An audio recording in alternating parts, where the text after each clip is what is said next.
Louis, Stowe, and a number of places. I live in Clover, South Carolina, and was raised around Gastonia, North Carolina. My shop's in Belmont, North Carolina. And I've been calling turkeys really about as long, or attempting to call turkeys about as long as anybody that's doing it. I actually started in 1967, and people ask you how you got started in the making calls. And you start out as most people start. You want the best equipment you can get. And back when I started, there was no equipment. So, you know, I actually started out with just a bent coat hanger with a balloon stretched across it.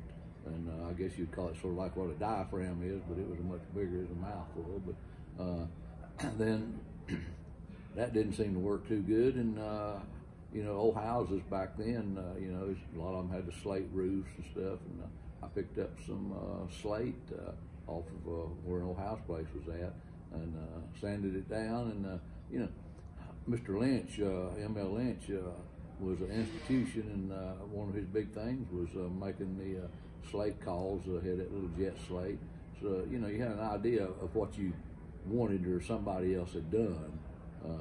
So I just took me actually an old English leather bottle, drilled a hole through it, and put a cedar peg in it.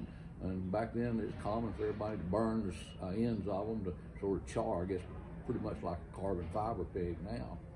And so I made me one of those and started hunting, and wasn't many turkeys, and you just had a desire, and just stayed at it, and finally successful in killing one.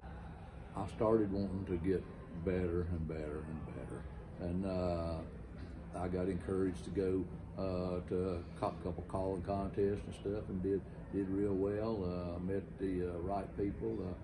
Met Ben Lee, and to me, he's probably one of the, if not the biggest influence in most of the younger, when I was growing up, age of turkey hunters. He was actually a couple of years younger than what I am, but we hit it off real good and was friends. And he was a great encourager, as with a lot of other callers. I should have learned many years earlier that I was what I should have been doing, because my daddy, he died when he was 93, and he'd say, that boy, he wouldn't be nothing if it wasn't for me. He said, I made him what he was. And they'd say, how's that? He said, I was a yes man. Said every time he'd start doing something for a contest or anything, he'd pull me out there and he'd say, Daddy, how's this sound? He'd walk off out through the woods like I do on the videos and call, and how's that sound? Time or two, I was out there and I'd just have, I'd use a wing bone and a corn cob for a striker. And when I'd get through doing that, I just put it up sometimes and just yelp on it like a yelper. And he said, what'd you use on that last time? And I said, that's that dang wing bone. And he said, boy, that's what you ought to use. He said, that thing sounded more like a turkey than anything you got as far as tone and everything. I just passed it off. But come to find out that he's doggone right. And but I seen Zach, and I said, he sounds like a turkey. I had a lot of friends from eastern North Carolina that they'd use trumpets, or they called them bugles out there. Well, I took a couple of calls that I had made years back, and I tried calling on them. I said, hey, I can't sound like that. So I started, first of all, practicing with what I had, and I saw that what I had wasn't going to do it. So then I started playing around with different hole diameters and different lengths of call, and I'd get one that sounded pretty good. And as with anything, practice it. Desire and practice is the key to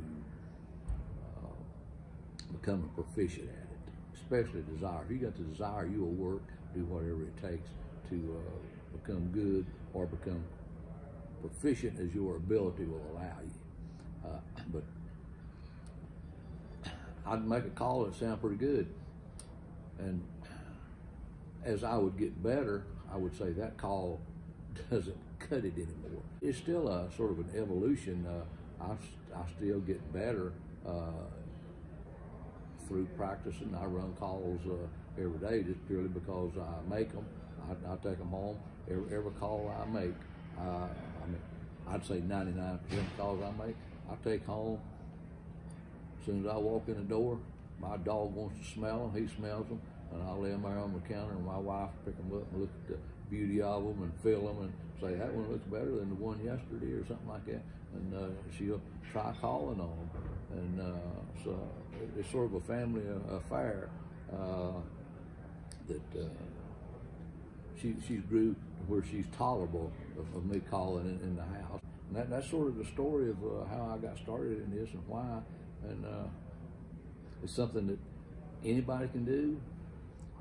Everybody here, I'm here at the Unicorn show now, and people say, one of these days I'm going to try making one of those. And you know, what can you tell me? Well, the simplest thing is that when you start drilling holes in one and you know what the sound you want, if you drill a bigger hole and it don't sound the way you want, you should have had a smaller hole. And same thing on length. When you make an adjustment, if it doesn't sound the way you want it to sound, you went the wrong way. Go the other way. And, really, that's about all I say about them.